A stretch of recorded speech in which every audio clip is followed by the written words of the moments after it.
Merci de votre accueil. Bonjour et merci à toutes et à tous de votre présence. Et merci à vous, Natacha Apana. Merci et bonjour. C'est effectivement un plaisir que je partage avec la Maison de l'Afrique d'avoir à passer 7 heures avec vous, à échanger autour de vos ouvrages, et en particulier le tout dernier, Rien ne t'appartient, qui a paru comme presque la plupart de vos ouvrages aux éditions Gallimard.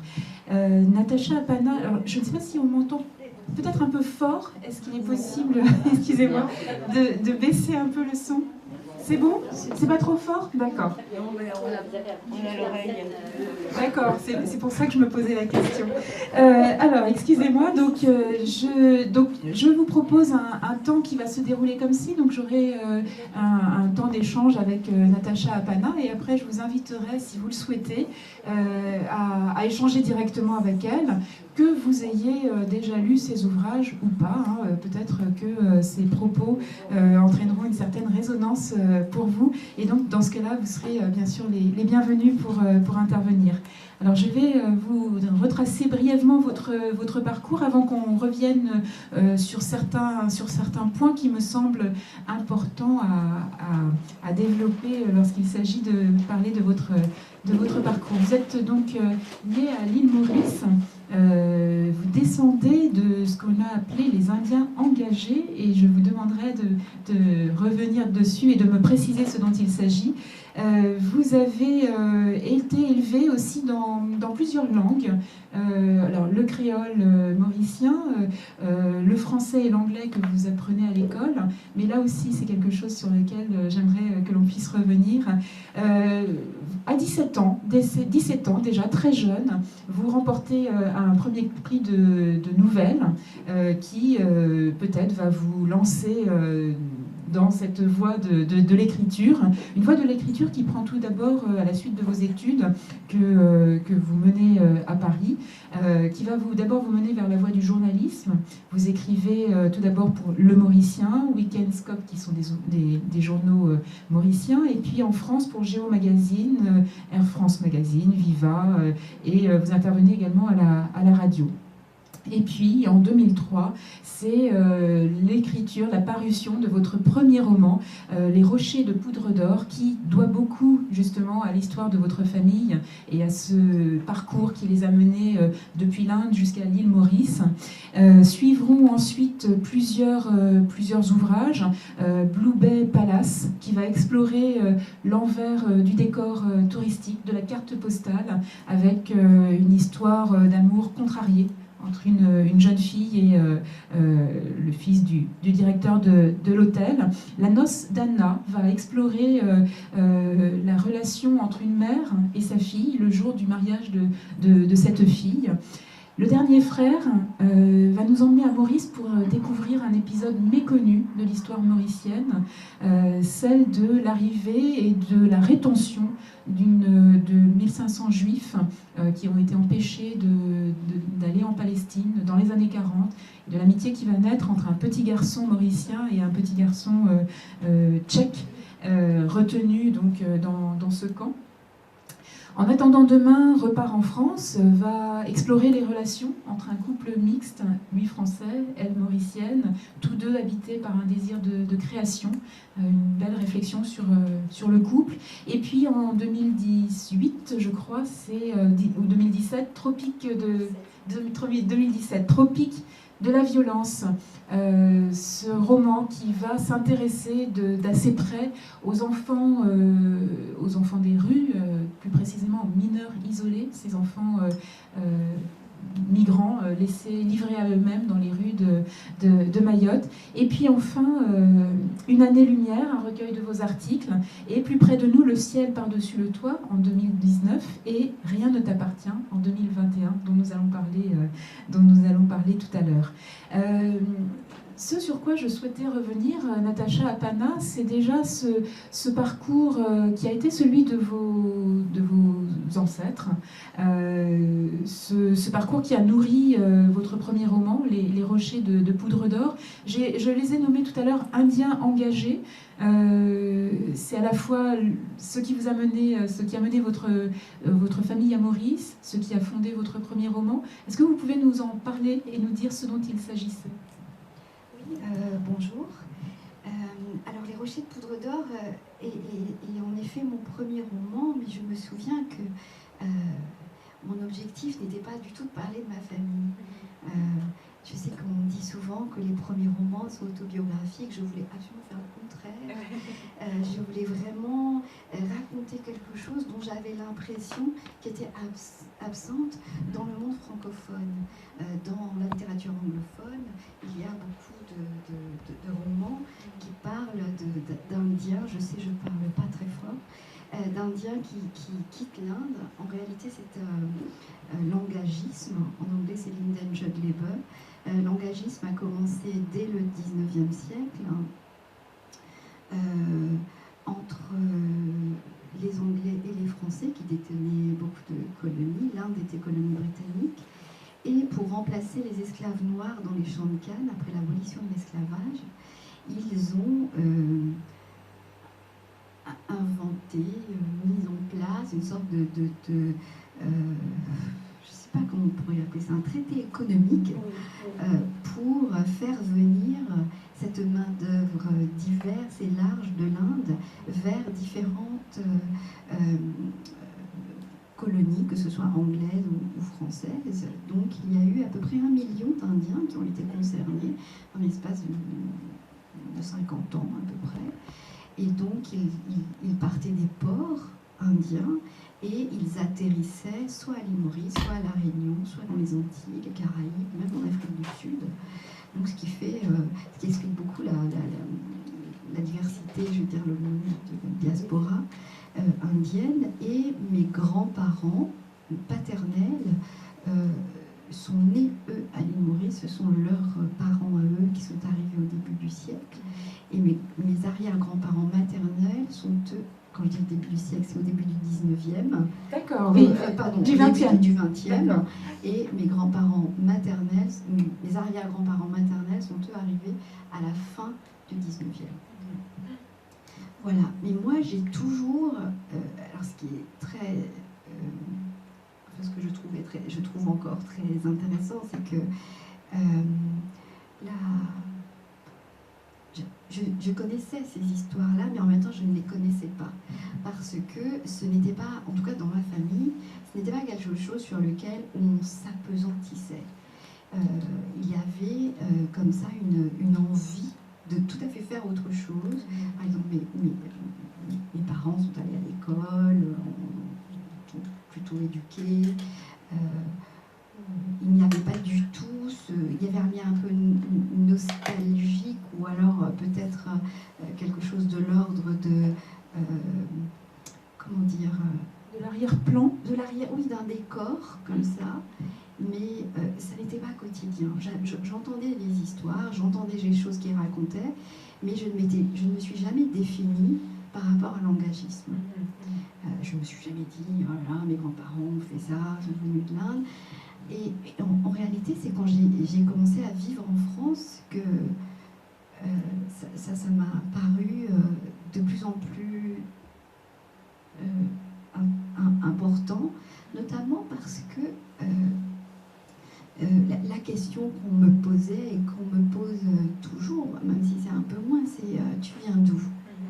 Et moi, je réponds, je viens de l'île Maurice, même si maintenant, souvent je répondais n'importe quoi aussi, mais bon, quand j'étais sincère, je disais je viens de l'île Maurice, et on me disait mais je connais un Mauricien qui ne te ressemble pas du tout.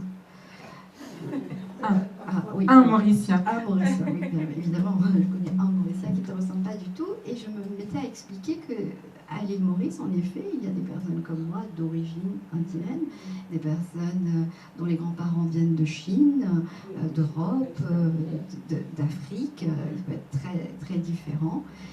Et donc, quand j'expliquais un peu comment on était arrivé là, donc la Réunion aussi, c'est la même chose, alors je voyais bien qu'il y avait une surprise, quelque chose, et je me disais, mais en fait, c'est une histoire formidable à raconter.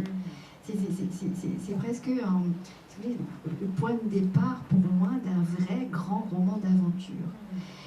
Comme je cherchais, je voulais, comme j'avais beaucoup écrit de nouvelles, je voulais vraiment écrire un roman, quelque chose avec un souffle plus grand.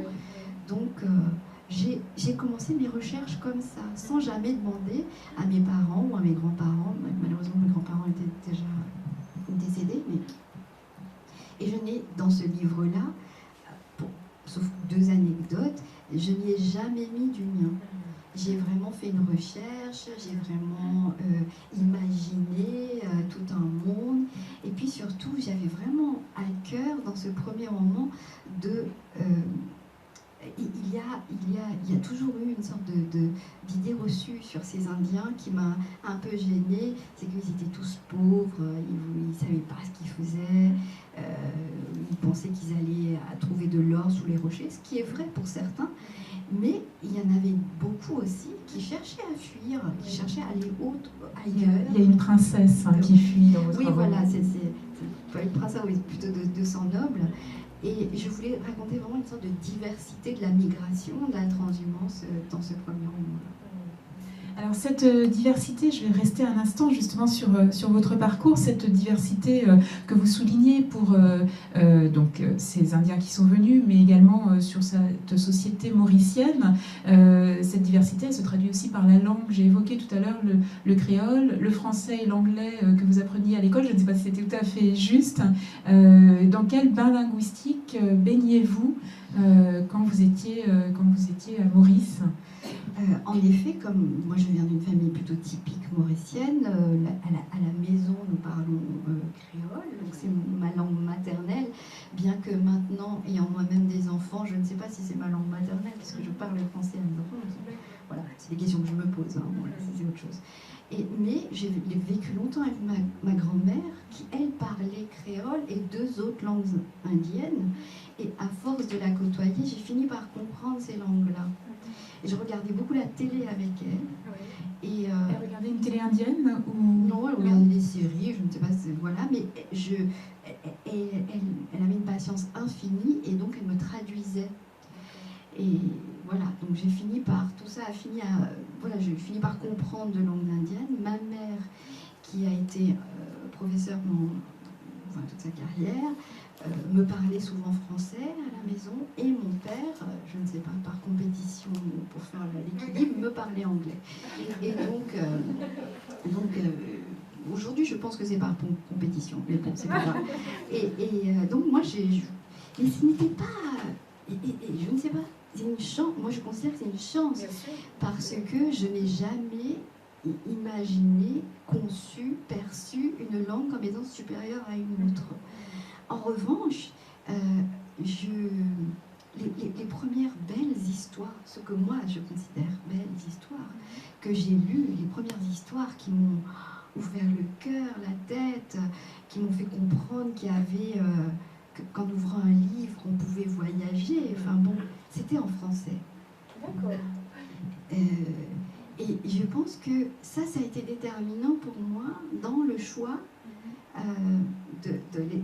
du français. D'une langue d'expression. D'une langue d'expression, tout à fait. Alors, souvent, je me dis, qu'est-ce que ça ferait si j'écrivais en créole, par exemple, ce que je n'ai jamais fait de ma vie. Et jamais tenté, jamais... Enfin... Un peu tenté, mais c'est très mauvais. Donc, non, très mauvais. Donc c'est effectivement le français qui nous permet de vous lire directement, hein, sans le prisme, sans le truchement de la traduction. Autre épisode de traduction, donc d'écriture, j'ai évoqué plusieurs de vos ouvrages. D'ailleurs, vos ouvrages semblent dessiner là aussi un métissage. Hein. Il se passe soit à Maurice, soit à Mayotte, soit en France.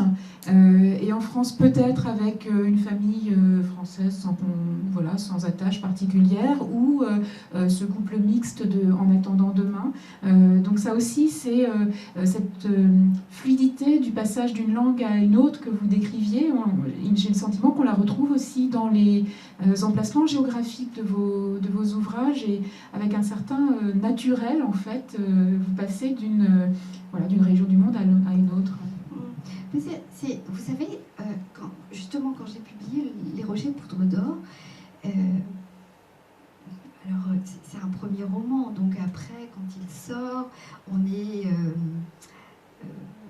on ne sait pas à quoi s'attendre. Mais je ne m'attendais pas à cela. Je ne m'attendais pas à ce qu'on détermine, on qualifie ce roman comme étant un roman historique, qu'on me demande, moi, mon avis sur l'engagisme, que je devienne tout à coup une sorte de spécialiste de la chose, alors que moi, je crois en la fiction entière et totale, en l'imaginaire, en pouvoir de la fiction, bien sûr. Et ensuite, je sentais bien que il fallait que je reste dans une région. Et moi, je n'aime pas les tiroirs. Et personne d'ailleurs, mais vraiment. Et c'est aussi l'occasion, ça a été l'occasion pour moi, et ce que je continue, de rencontrer d'autres écrivains. Et je suis absolument fascinée par des écrivains qui ont la géographie fixe. Et moi, ça n'a jamais été mon cas. Je ne sais pas pourquoi. Pour moi, le présent, ce que je vis, ça fait partie de mon identité, si vous voulez. Là où je vais, là où je voyage, là où je travaille. Je suis très curieuse de nature. Alors peut-être que ça a un rapport aussi avec mon travail, enfin mon métier pour lequel j'ai été formée, qui est le journalisme. Mais je suis très curieuse de comment les gens vivent, pourquoi ils vivent comme ça, comment ils meurent, comment ils aiment. Et je n'ai pas de souci de m'inscrire dans une géographie précise, sauf le souci d'être juste, de ne pas créer d'anachronisme et de respecter une voix sincère. Effectivement, et c'est ainsi que l'on voyage avec vous, avec vos personnages, et avec en particulier pour ce roman. Alors, je vais d'abord revenir sur un point que je voulais d'abord voir avec vous, avant d'aborder Rien ne t'appartient. Et là aussi, ça a à voir avec l'écriture. Votre roman Tropique de la violence, que j'ai cité tout à l'heure, a été adapté à la scène. Il fait l'objet d'une pièce de théâtre qui tourne, qui devrait peut-être passer par Nantes, je ne sais pas. Enfin, intéressez-vous à la question d'ici septembre prochain. Là aussi, ça a été pour vous l'occasion de vous... Alors, je ne sais pas si vous avez participé à l'adaptation théâtrale. Il y a aussi un film qui devrait bientôt sortir. Est-ce que sur l'écriture, vous avez été d'une façon ou d'une autre associé? Et si ce n'est pas le cas, comment recevez-vous ces visions différentes, justement, de votre travail de romancière? Alors, pour l'adaptation théâtrale, qui est par Alexandre Zeff, donc, qui a joué pendant 2 mois à Paris à la rentrée dernière, qui rejoue en ce moment à Paris et qui va tourner en province à partir de septembre, je n'ai pas du tout eu à faire quoi que ce soit, parce que c'est vrai, il n'a rien changé du livre. Et comme moi, je n'ai pas de formation théâtrale, scénographique, il m'a proposé en revanche une mise en scène tellement extraordinaire, tellement, en tout cas pour moi, novatrice. Voilà, donc j'ai relu. Donc j'avais un droit de regard sur le déroulé de la pièce. Mais ensuite, cette pièce, elle est vraiment à voir, parce que, par exemple, la scène, c'est une île. Donc il y a de l'eau. Jolie trouvaille. Il y a de l'eau, il utilise la vidéo, il utilise des projections, il utilise de la musique, il y a une chanteuse lyrique. Dans mon roman, il y a un chien, et sur scène, il y a un chien aussi. Donc voilà, moi j'ai vraiment beaucoup aimé la manière dont il a mis en scène mon roman. C'était très... Enfin, c'était un sentiment que je n'avais jamais ressenti quand j'ai assisté à la première. C'est de me dire, oui, c'est à moi, mais ce n'est plus à moi. Et ça, c'était... J'ai réussite de ça. Voilà, j'ai trouvé que c'était c'était bien ça. Et pour le cinéma, c'est différent. Le film sort le 23 mars, donc bientôt. Donc là, en effet, j'ai lu les différents scénarios, mais le cinéma est un monde qui brasse tant d'argent, tant d'éléments extérieurs, divers à la création même, qu'on ne peut pas s'attendre à ce que le roman soit respecté du début à la fin. Donc, à vous de voir. D'accord. Eh bien, nous aurons le plaisir de voir bientôt. Alors, pour l'instant, à nous d'écouter, en fait, puisque pour aborder ce roman, ce dernier roman que vous venez de publier, donc Rien ne t'appartient, qui a paru, excusez-moi, aux éditions Gallimard. Je vous ai demandé, vous avez très gentiment accepté de nous en lire un passage, et c'est pour nous l'occasion d'entrer directement dans ce texte avant de pouvoir en parler.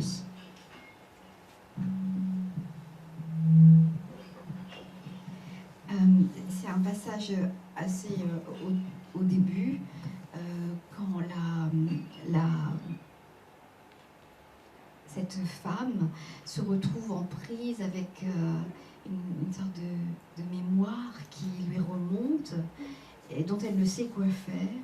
Elle n'arrive pas du tout à affronter, à se confronter à cela.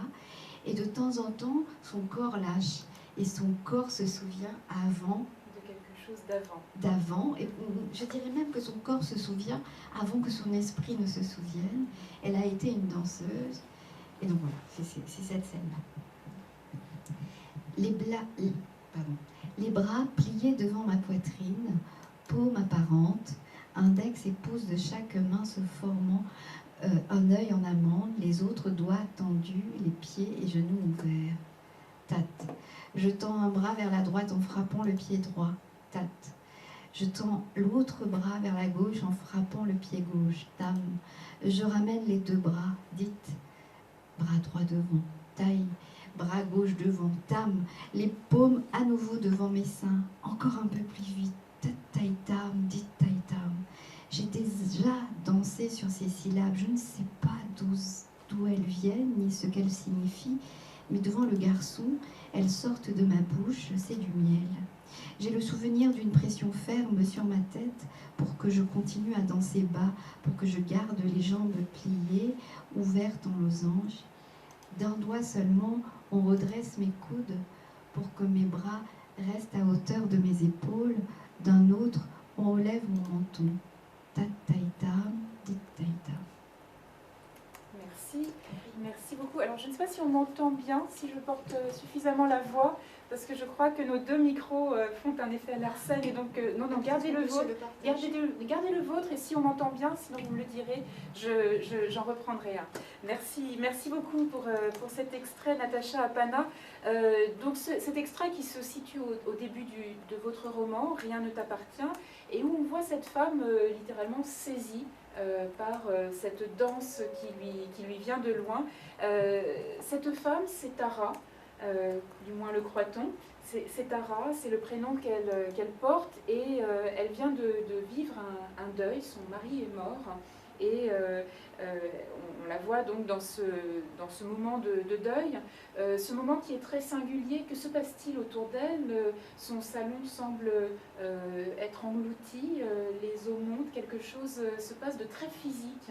Est-ce que vous pouvez nous parler de ces sensations physiques qu'elle éprouve?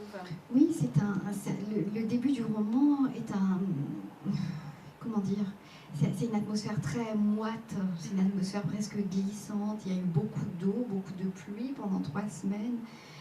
L'air est constamment humide, les choses sont gonflées. Il y a comme ça une sorte de film d'humidité sur la peau. Et cette femme qui vient de perdre son mari a l'impression qu'il y a quelqu'un dans son salon. D'ailleurs, c'est la première phrase du roman, le garçon est ici. Et c'est un garçon, d'ailleurs, qui est dans son salon. Et c'est un garçon qu'elle a déjà vu, qu'elle a l'impression qu'il la suit régulièrement, dehors, au travail. Et là, c'est la première fois qu'il vient chez elle. Elle ne sait pas du tout ce qu'il lui veut. Mais elle sait que quand il est là, il y a quelque chose en elle qui voudrait sortir. Elle ne sait pas ce que c'est. Est-ce que c'est une parole? Est-ce que c'est une histoire? Est-ce que c'est un souvenir?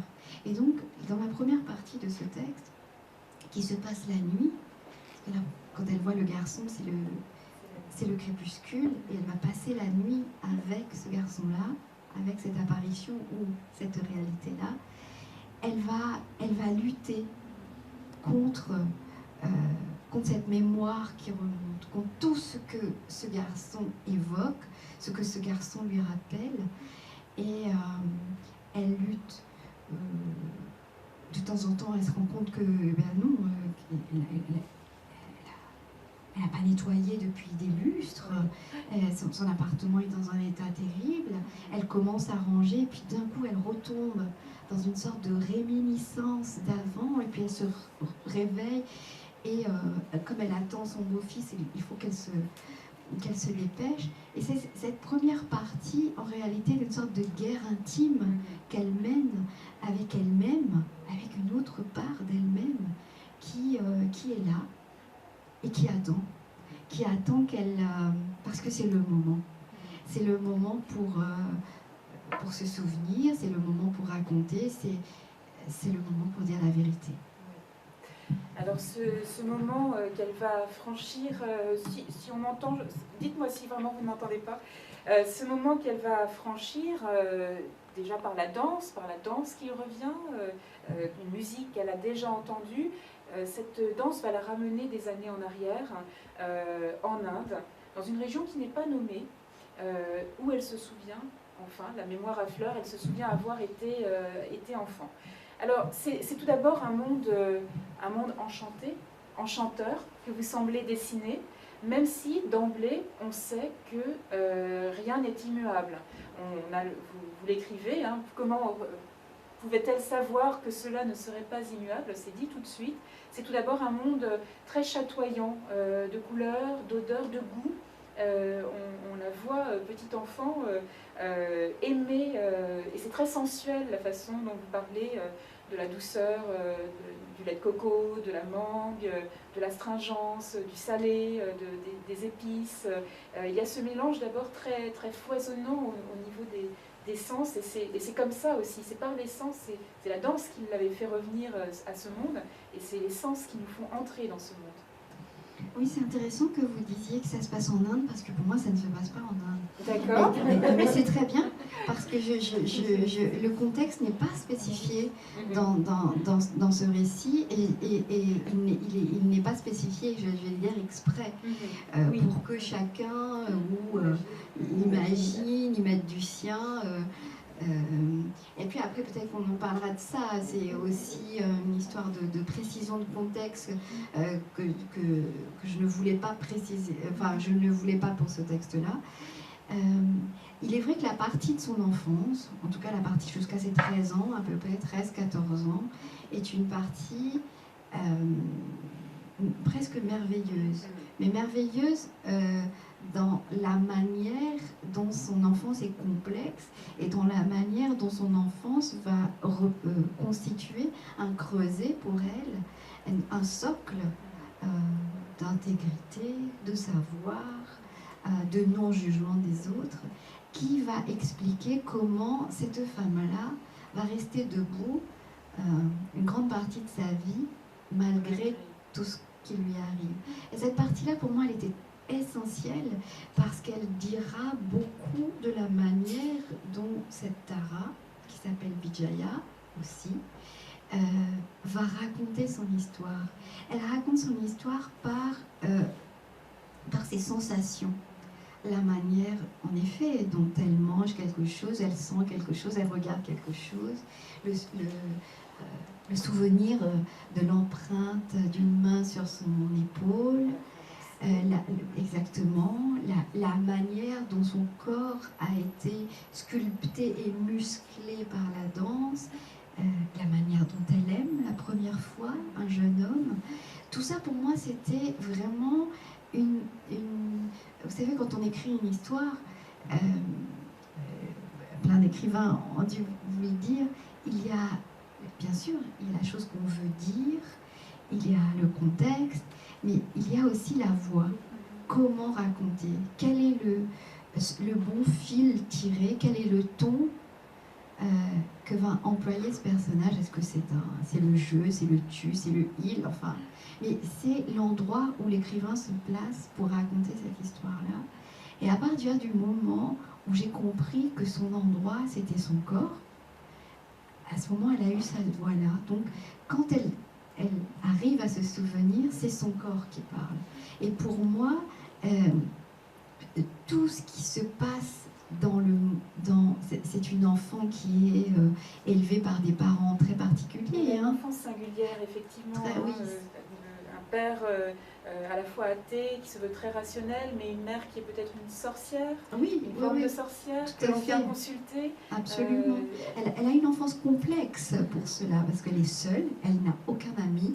Son père lui fait l'école à la maison. Son père est quelqu'un de plutôt rigide, même on peut dire par moments, athée, opposant politique, qui lui dit il ne faut pas croire en Dieu, il ne faut pas croire en toutes ces choses de païens.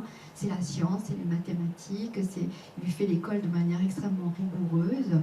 Et son père est quand même très amoureux de sa femme, donc sa mère, qui est elle, ancienne danseuse, qui a une sorte de pouvoir divinatoire reconnu.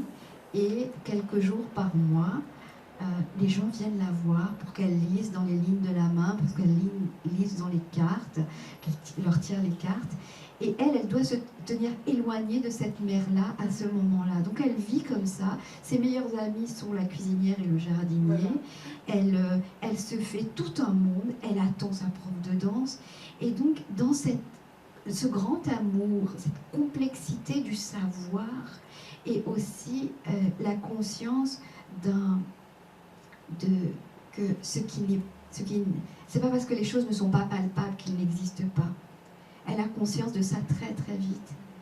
Et tout ça va créer chez elle une très grande force pour qu'elle puisse après surmonter ce qu'il y aura à surmonter. Alors, parce que bien sûr, il y aura la violence des hommes.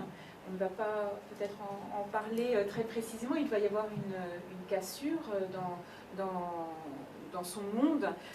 Donc cette vie dont on ne savait pas si elle était immuable ou pas, était possible qu'au fond de moi je sache que cela n'allait pas durer. C'est la question qui est posée. Elle va être confrontée à une violence extrême et s'interroger justement sur la permanence des choses. C'est quelque chose qui va l'accompagner tout au long de sa vie, lorsqu'elle s'attachera à quelqu'un, mais comment ne pas savoir que cela n'allait pas durer, puisque c'est ce que j'ai expérimenté depuis l'origine. Oui, d'où le titre d'ailleurs, rien ne t'appartient, mais rien, c'est pas rien ne t'appartient maintenant, mais rien ne t'appartient jamais, même si après on peut en parler, je pense que c'est un titre en creux, parce que tout au long de sa vie, elle garde elle garde quelque chose d'intact, quelque chose qui lui vient justement de cette enfance-là, et que personne ne peut toucher. Et tout le monde essaye de domestiquer, de dépersonnaliser, parce que c'est une femme qui aura plusieurs noms. On va lui affubler de plusieurs noms, on va lui dire mais c'est parce que tu fais ce geste-là, donc tu t'appelles comme ça. À un moment donné, elle va se... tu es arrivée à tel moment. À tel moment, donc tu es comme ça. Et je trouve qu'elle a quelque chose d'assez merveilleux, c'est qu'elle ne rejette jamais tous ces mots-là. C'est comme dans les insultes les plus terribles, avoir la force et la sagesse de prendre cette insulte-là, d'en faire sienne, de l'habiter complètement. Et elle se dit, elle se rappelle, on l'avait appelé chien méchant, on l'avait appelé avril, on l'avait appelé plein de choses. Elle n'a jamais rejeté ces mots-là, puisqu'elle est dans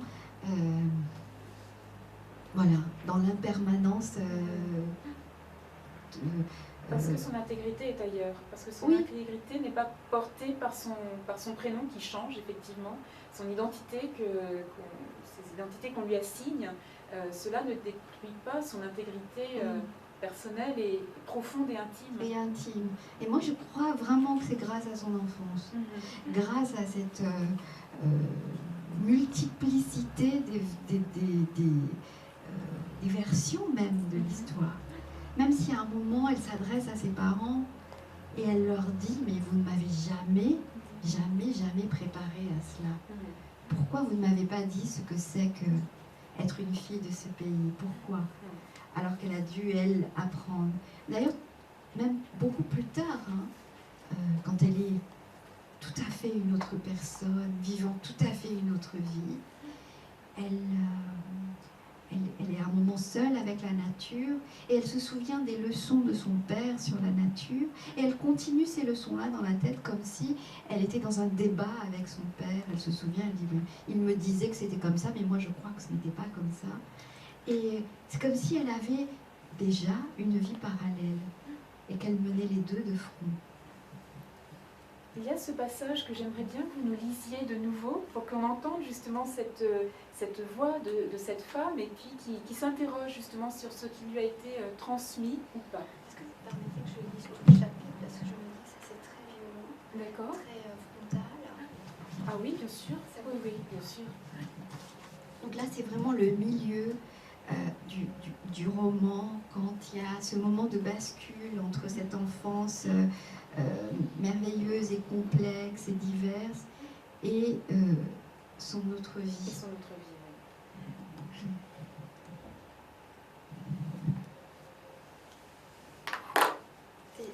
C'est le début de la presbytie, on ne sait pas s'il faut enlever les lunettes, remettre les lunettes, comment les porter. Donc là, c'est le début d'une autre vie aussi. Voilà, jamais personne ne m'a expliqué ce que c'est qu'être une fille dans ce pays. Personne ne m'a dit « Attention à la manière dont tu cours dans la rizière en agitant les bras comme si tu voulais t'envoler. Ne chante pas comme ça tous les matins quand tu te réveilles. Prends garde au sourire que tu offres à n'importe qui. Ne t'allonge pas sur la véranda à côté du chien pour écouter aux portes quand les gens viennent voir ta mère. Ne t'assieds pas tous les soirs sur les genoux de ton père. Ne te lave pas les cheveux près du puits sans te préoccuper de qui peut te voir. Ne ris pas à gorge déployée quand tu gagnes à la belote. Ne te mets pas à danser quand ta chanson préférée, qui parle d'amour et de chagrin, passe à la radio. Et surtout, ne ramasse jamais, jamais une fleur de frangipanier fraîchement tombée pour la mettre derrière ton oreille. Personne ne m'a dit que sur le chemin, au-delà du jardin, de la rangée de bananiers, au-delà de la rizière, il y a des gens qui regardent comment grandissent les filles, qui surveillent leur poitrine qui pointe sous le chemisier, leur taille qui se creuse, leurs hanches qui s'arrondissent. Personne ne m'a dit que j'étais stupide quand je prétendais qu'un jour, vraiment, il me pousserait des ailes et que je m'envolerais libre comme un oiseau. Personne ne m'a dit qu'il fallait désormais danser avec moins d'envie, moins de passion, qu'il serait bon d'enlever les grelots, le rouge à lèvres, le noir aux yeux, et que le samedi de la fête après carême, il serait plus sage de jouer le rôle de paysanne ou de villageoise, au lieu de celui de l'élu dont la bouche est close, mais dont le corps mime toutes les langues de l'amour. Personne ne m'a jamais dit « Écoute bien la radio » quand elle parle de ces gens qui sont sortis de leur lit en pleine nuit par des soldats et qu'elle annonce que la mort est brutale, que la mort est violente. Personne ne m'a dit « Demande à ton père ce que signifie la mort par pneu enflammé. Demande à ta mère ce que c'est qu'une fille gâchée. Demande à la cuisinière où est sa famille. Demande-lui comment elle a fait pour choisir entre ses 3 enfants quand l'armée lui a demandé un pour prouver son allégeance. Personne ne m'a dit « Écoute bien la radio, un jour ce sera à toi. »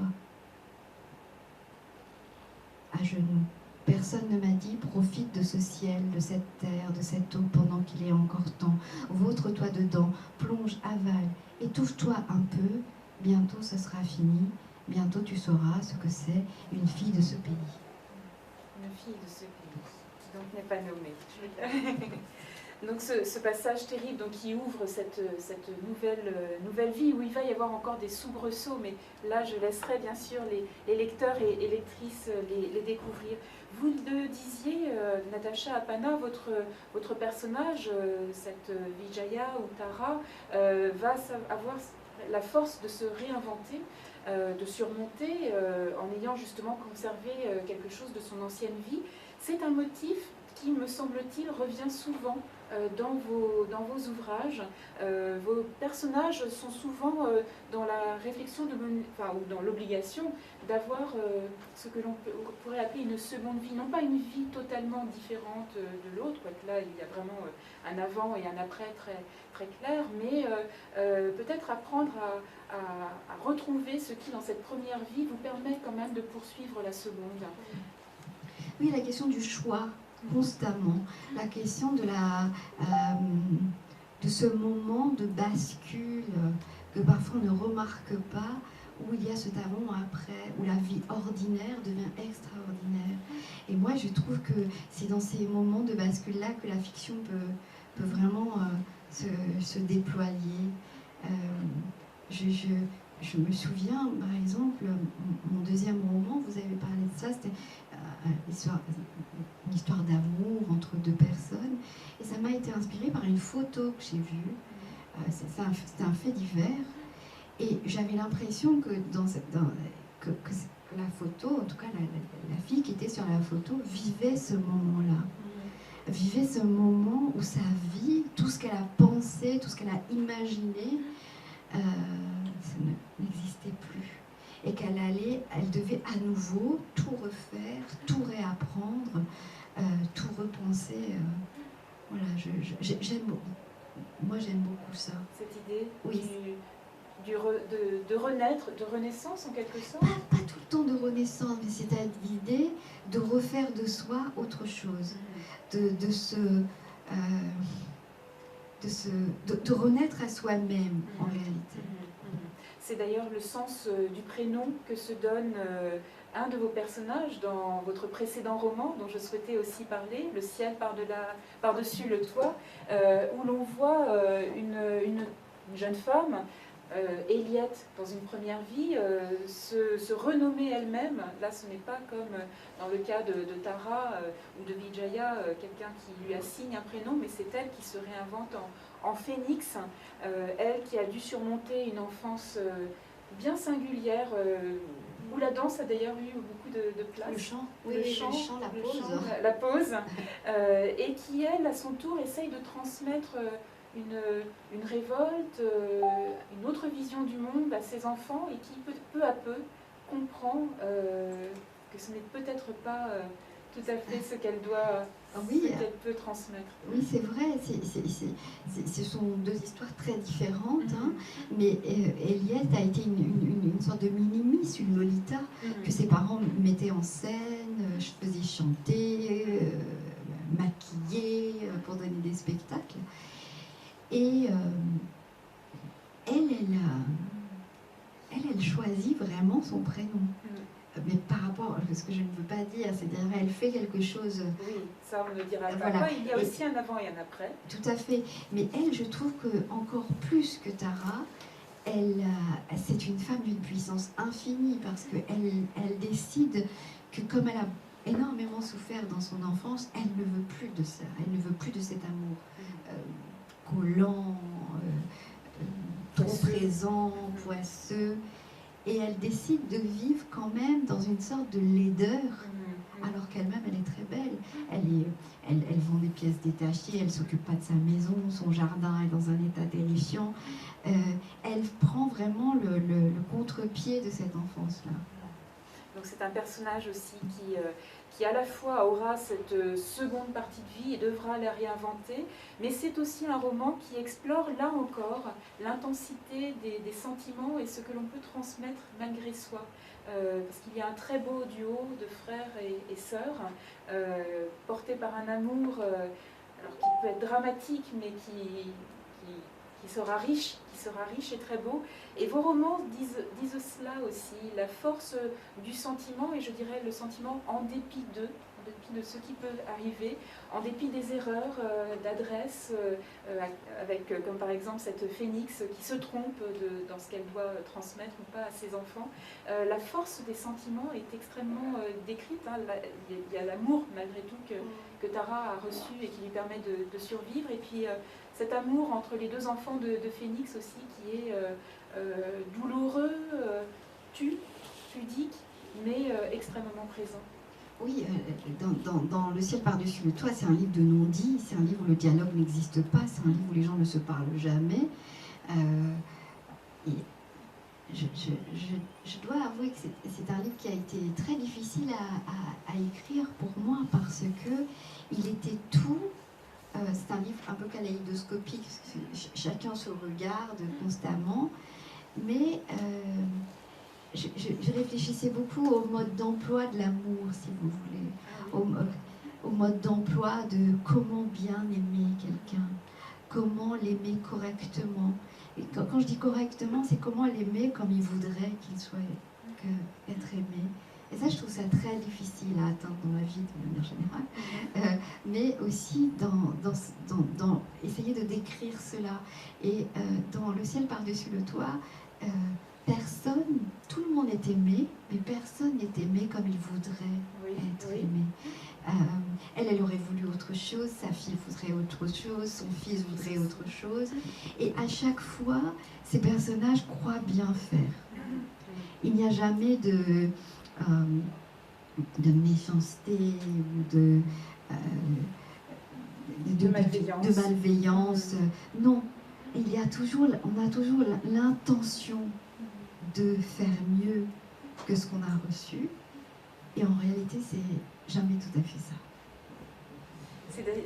C'est d'ailleurs effectivement quelque chose qu'on peut expérimenter, mais c'est aussi le thème d'un de vos autres romans, La noce d'Anna, où on voit une mère qui marie sa fille durant toute une journée, se demander si elle l'a bien aimée ou si ce qu'elle aurait pu faire autrement. Et puis, alors je surveille l'heure pour qu'on ait quand même le temps d'échanger avec la salle. Il y a un dernier thème que je souhaitais aborder avec vous, Natacha Apana, outre ces moments de bascule que vous explorez, la force des sentiments, qu'ils soient dits ou pas dits, ou bien adressés ou pas. C'est aussi cette notion d'enfermement. Je me suis interrogée sur la présence de camps, de prisons, de lieux où sont gardées des jeunes filles. Je trouve que c'est aussi un des motifs qui revient très souvent dans votre œuvre. Oui, je ne fais pas exprès en plus. Donc non, c'est vrai. D'ailleurs, je m'en suis évidemment rendu compte. Et quand j'ai commencé à écrire Le ciel par-dessus le toit, mon ambition, c'était de faire un texte frontal sur la prison. D'accord. Il commence comme ça. Il commence comme ça, tout à fait. Tout à fait lourd, mais ce que je veux dire, c'est que j'ai souvent été en prison dans le cadre de rencontres, dans les bibliothèques, mais souvent avec des mineurs, dans des centres de rétention. Et donc, moi, ça fait plusieurs années que je m'intéresse à la notion de la peine, comme on dit, la notion de l'enfermement et la notion de la punition dans notre société. Et vraiment, je me dis, non, Natacha, ça suffit de tourner autour, là, vas-y, tu racontes, tu dis, pas tout à fait la question, mais comme quoi, c'est comme l'amour, quoi, on ne sait jamais sur quoi on va tomber.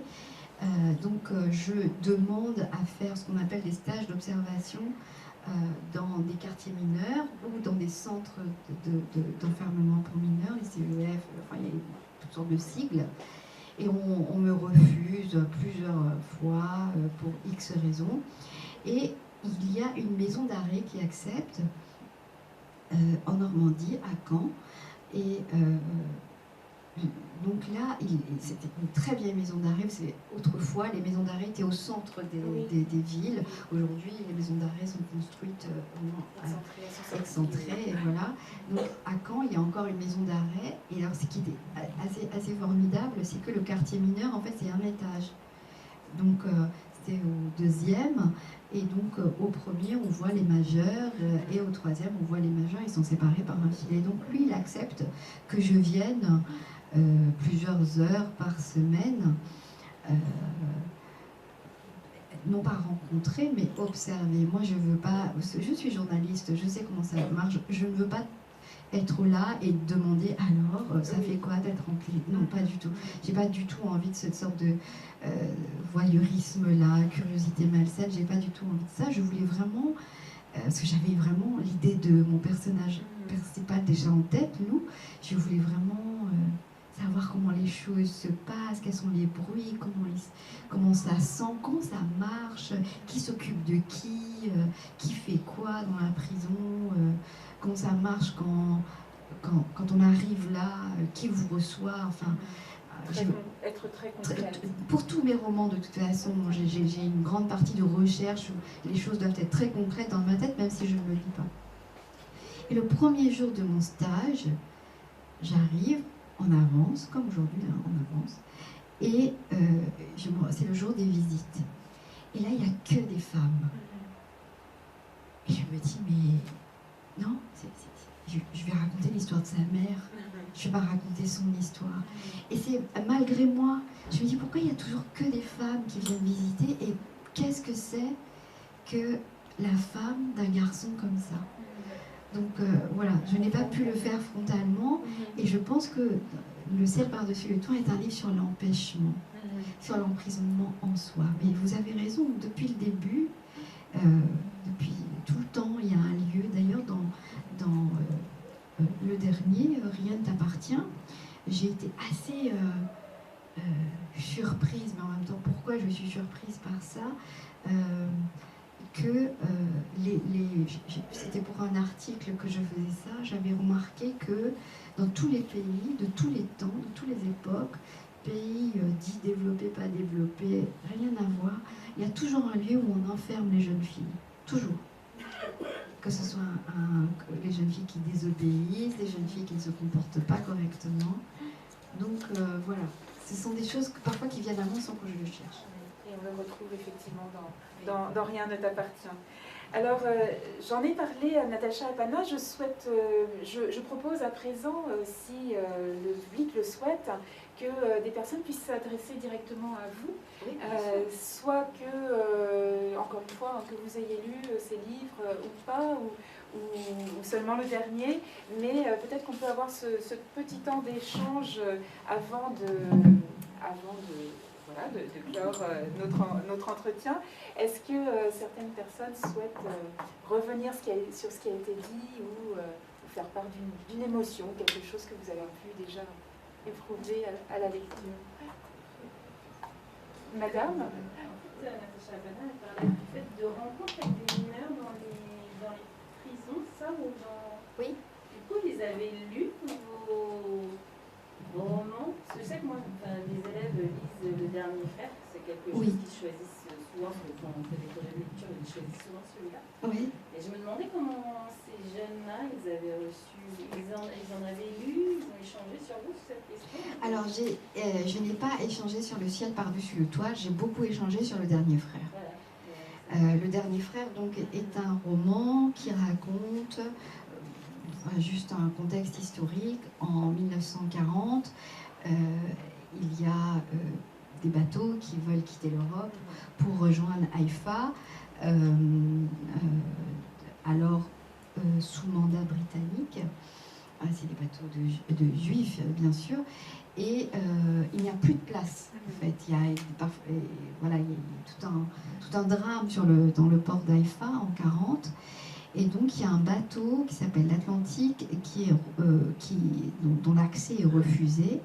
Et les Anglais ne savent pas quoi faire de ce bateau-là. On ne peut pas le laisser errer. Et donc, on se demande que faire de ces 1500 Juifs, 1493 pour être précis.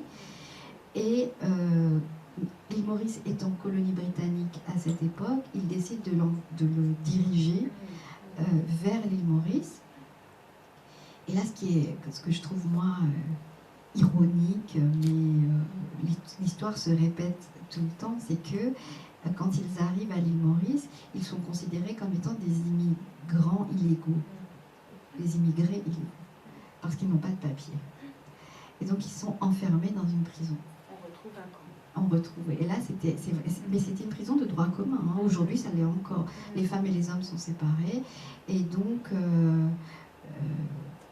voilà, ils se retrouvent là, ils restent 4 ans, ils repartent en août 45, tous, enfin pas tous, puisque 126 juifs meurent pendant leur détention. Ce n'est pas un camp de travail, c'est juste un camp où ils sont enfermés. Ils ne savent pas pourquoi ils sont enfermés, C'est un moment absolument terrifiant pour eux. Les hommes, peu à peu, peuvent sortir parce qu'ils s'enrôlent dans l'armée britannique, mais en 1945, ils partent tous. Et moi, j'ai appris cette histoire-là, et ça a été une grande colère pour moi, parce que je l'ai apprise par hasard. J'avais 23 ans, je crois, 23-24 ans. Moi, je suis une passionnée des conflits, des guerres, je ne sais pas si on peut dire ça comme ça, surtout venant d'un si petit pays, l'île Maurice, où on a l'impression qu'on est étranger à tout ça, que notre pays n'a jamais connu de, voilà, étranger, protégé, voilà, un peu loin de tout ça, que cette histoire-là s'est déroulée sans nous, et j'apprends par hasard qu'il y a un cimetière juif, et j'apprends cette histoire-là.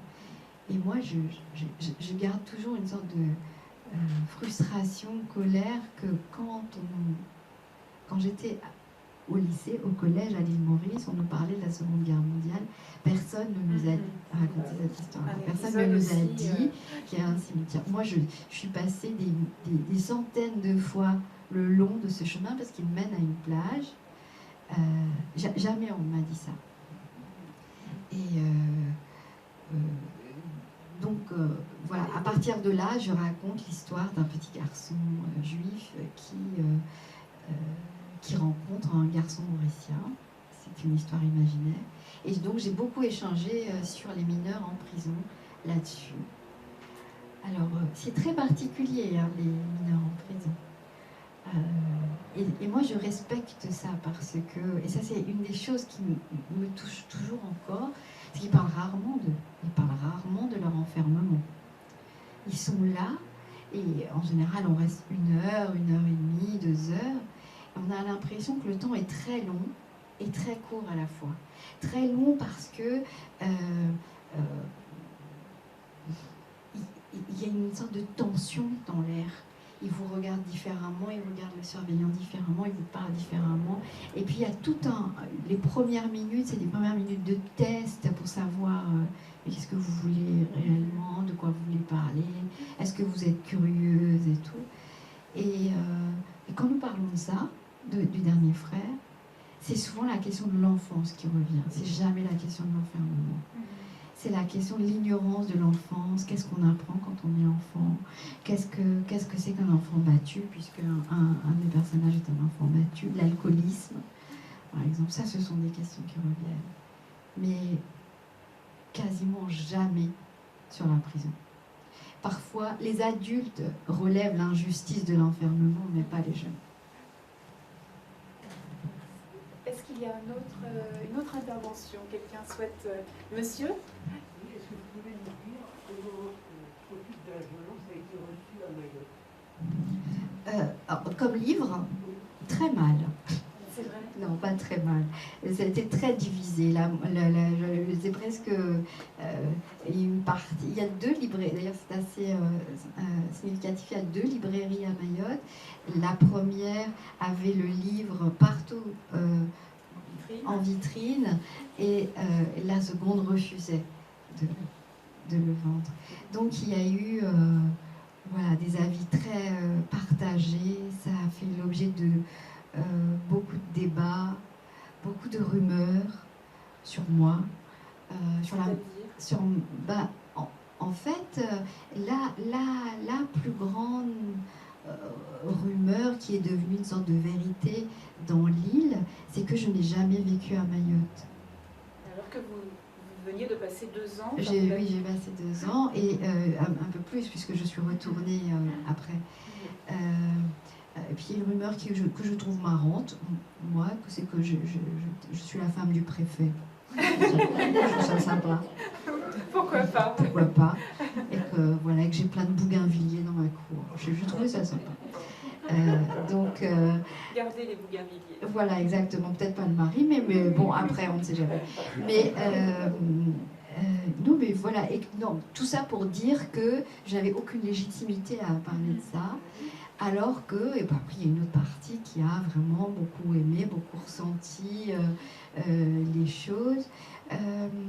Alors, le film qui sort le 23, a été tourné à Mayotte. Alors, ce qui est très intéressant, c'est que quand le réalisateur voilà, il est parti sur l'île, donc il y a besoin de faire de démarches, d'aide, etc. Il devait taire le fait que c'était une adaptation de Tropique de la violence. Donc ils avaient un titre de travail. D'accord, donc le livre même était tellement tabou qu'il ne pouvait pas... S'il parlait de mon livre, les portes se fermaient. Où les gens devaient... mais après, ce qui était drôle, mais comme je lui ai beaucoup parlé de ça, il n'était pas surpris, c'est que les gens me disent ah, c'est terrible, c'est un livre qui est faux, etc. Mais je ne l'ai pas lu. Hein. les gens finissent toujours leur phrase. Moi, je ne l'ai pas lu. Mais on m'a dit que... Voilà. Donc il a travaillé longtemps avec un autre titre de travail. C'était très compliqué. D'ailleurs, il l'a présenté comme étant une libre adaptation pendant très longtemps. Mais il a fait le pari de tourner ce film-là à Mayotte avec des acteurs locaux, des jeunes de Kaweni. Et il a fait une projection publique à Kaweni il y a un mois. Ça s'est très bien passé. Au contraire, les gens étaient là, enfin les jeunes disaient c'est notre vie.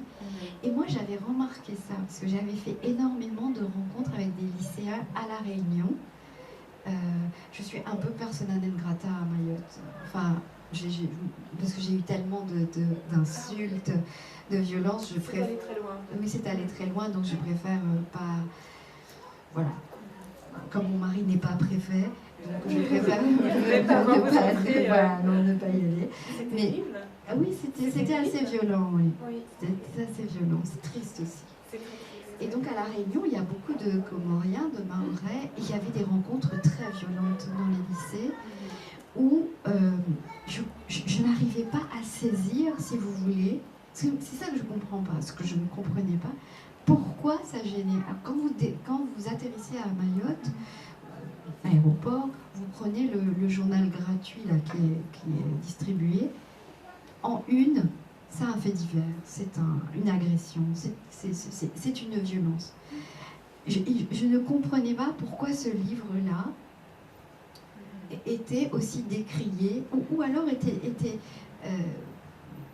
comment dire, labellisé comme étant faux ou pas justifié. Enfin, je ne comprenais pas. Et dans les rencontres avec les lycéens, j'ai compris 2-3 choses qui étaient de l'ordre de la différence entre le mot écrit dans un livre et l'image. C'est incroyable. Moi, je leur disais, mais c'est vraiment, ils avaient des mots très violents. Je leur disais, mais attendez, vous n'allez pas me dire que quand vous allumez la télé à Mayotte, vous n'avez pas ça. Et ils me répondaient, mais la télé, c'est autre chose. La télé, c'est normal. L'écran, c'est normal. Mais dans un livre, c'est sacré. Il ne faut pas dire des choses comme ça, madame. Il ne faut pas dire des choses comme ça. C'était vraiment les sortes de... Le filmer, oui, mais pas l'écrire. Voilà, le filmer, oui, le journal, oui, mais dans un roman, dans un livre. Et après, il y a la peur. Et ça, c'est triste. Il y a la peur que la France les lâche. Que la France se rende compte, la métropole, pardon, se rende compte que c'est trop violent, il faut lâcher. Donc il faut donner, et moi je disais toujours, vous savez, c'est pas un livre qui est sponsorisé par l'Office du tourisme mahorais. Donc il y avait cette peur-là, cette peur de dire, mais faut pas dire des choses comme ça. Ça, c'était intéressant aussi, hein, dans l'ordre de la manière dont on se voit, on s'estime, et dans la manière dont on croit qu'on doit se comporter face à l'administration française. Belle expérience. Je vous souhaite de pouvoir y retourner, très sincèrement. Oui, peut-être que le film, s'il a été bien reçu, apaisera... non, mais moi, j'aimerais y retourner parce que c'est les premières années de ma fille. Elle était bébé quand on y était, donc ces premières années, j'aimerais beaucoup. Mais bon, ça... Voilà. Et je trouve ça très intéressant que le film soit considéré comme étant un acte de vérité, parce que c'est un documentaire. Et qu'un roman... je ne sais pas si certains d'entre vous ont lu le roman. Dans le roman, il y a les morts, il y a les vivants, il y a énormément de beauté géographique de l'île. Et je crois que la nuance est quelque chose d'insupportable. Il vaut mieux je pense que si j'avais écrit un livre qui était complètement noir, qui était complètement oui, documentaire, Oui. peut-être ça serait mieux passé. Et là, c'est le caractère à la fois beau, parce que votre livre... C'est pas ça, c'est le caractère nuancé, je crois. Les différentes voix. Oui, Il y a 5 personnages oui, principaux. Il y a une métropolitaine, il y a des Mahorais, il y a des Comoriens, il y a un policier, il y a des morts. Et puis il y a aussi la beauté dont vous parlez, la beauté de cette île, Oui, de cette absolument. géographie, de ce lagon, hein, cette beauté que l'on retrouve souvent dans vos romans. Enfin, Oui. dans Le Dernier Frère, il y a aussi une forêt Oui, puis- sublime et meurtrière. Il y a la Donc nature. allier bien sûr. les deux peut-être. Et puis j'aimerais penser aussi que Dérange. la vie sur ces îles-là, en tout cas dans ce quartier-là, elle est... Et ça, voilà, je me disais, mais c'est des choses qui... Il y a bien sûr la violence, mais il y a énormément d'attentes et d'ennuis. La vie de ces jeunes est faite d'ennuis. Ils attendent. Ils s'ennuient à attendre que quelque chose se passe. Et dans le livre, c'est dit ça. C'est cette sorte de journée écrasée de chaleur à attendre. Et quand on n'en peut plus d'attendre, il n'y a que le sang qui finit par satisfaire cette l'attente. attente-là.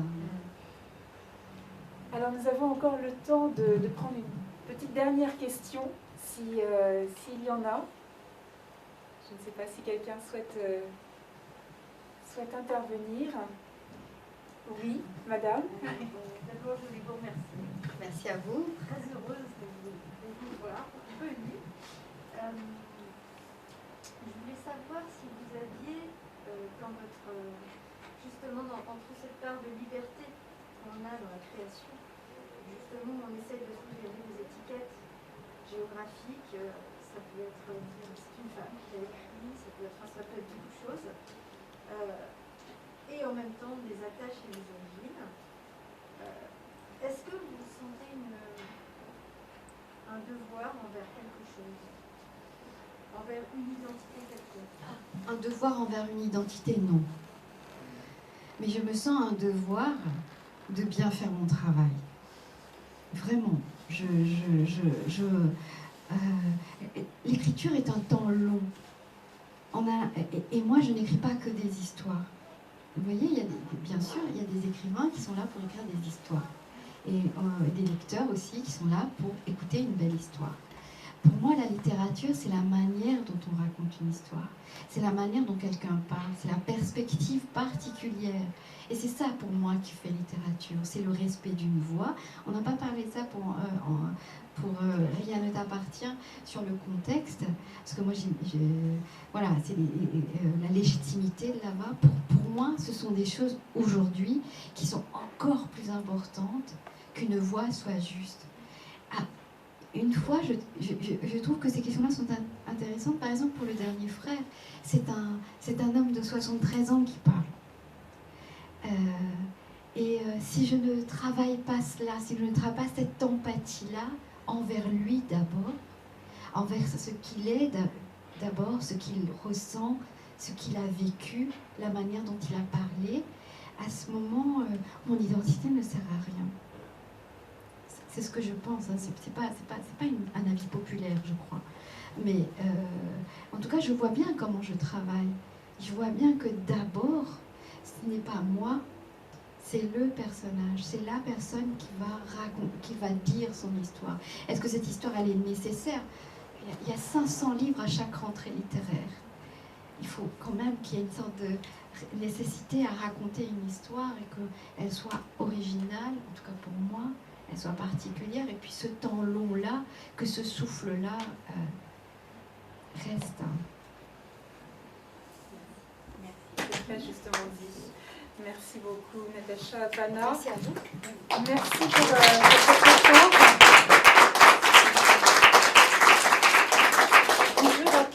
Je rappelle que Rien ne t'appartient est paru aux éditions Gallimard, comme la plupart de vos ouvrages, à l'exception de ce dernier frère, de ce très beau dernier frère, avec cette histoire de David et de Raj, ces deux jeunes garçons dont l'histoire nous est racontée. Merci beaucoup de votre venue, merci à vous de votre écoute.